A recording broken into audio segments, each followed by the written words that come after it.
kun ji maganar daga aikin kasge kenan domin wannan bai wuce komi ba face samfuri shi ne kasge harkar sa safaran kaya yakan ɗibi kaya daga wani gari ya kai zuwa wani gari isayar kana ya kama hanya ya juya ya dawo gida to kamar dai yadda ya saba wata rana sai ya shiga mota ya tafi wani gari ya je sai da kaya to a hanyarsa ta dawowa yana sakama da kudadensa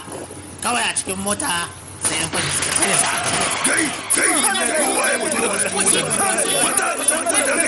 kowa ya fito